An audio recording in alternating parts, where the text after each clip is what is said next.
have a serious sprinkles. So, this vlog,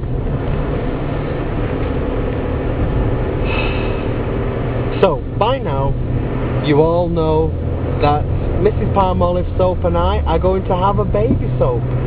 We are currently 4 months into our pregnancy, and for anybody who doesn't know us,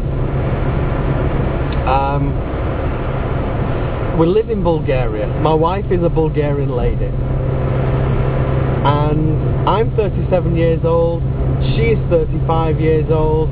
That's pretty good for a bar of soap. And we are both having our first child. Now, 2 years ago we did have a miscarriage, and you'll find the information on that on one of my older videos. And I'm driving behind an old truck that carries wood, and it's puffing out black smoke. Anywho, so this is our first child. Now, I'm British. I was brought up on the national health system, which has always been free. As long as you work and pay your contributions.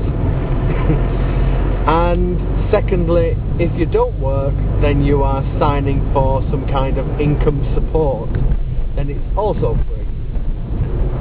Now, in Bulgaria, the health system here also is free as long as you pay your national insurance contributions from your wages. But if you are unemployed, you don't have any rights to health systems, which means that you have to pay by cash. Now, she has worked, therefore she will get her smells. She'll get her birth for free. But being the country that this is, there is a lot of corruption.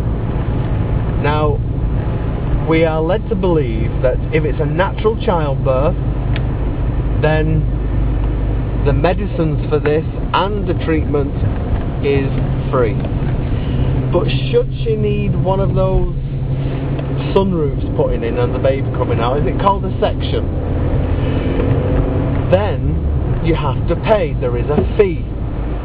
And when you ask the questions of how much is that going to be, the answer is always, well, you know, it depends, and we don't want to hear that. We want to know what it's going to cost. But I do understand that what is a section for one person might be a completely different kettle of fish for another person. So I understand that, and that's why the prices will differ. But there must be a basic rate. And also, you are encouraged to pay the doctor, the midwife, the nurses, probably not the cleaning staff, but if you don't pay corruption to those people, they will ignore you. If you don't pay corruption money to a doctor and you need emergency help after or during birth, then you will be ignored. Now, I also know that a few bottles of whiskey and vodka and chocolates and partially a banquet will also be needed. And we're now living almost in fear of what could happen, because we're skint at the minute. If we had a mortgage, we would have our house removed from us.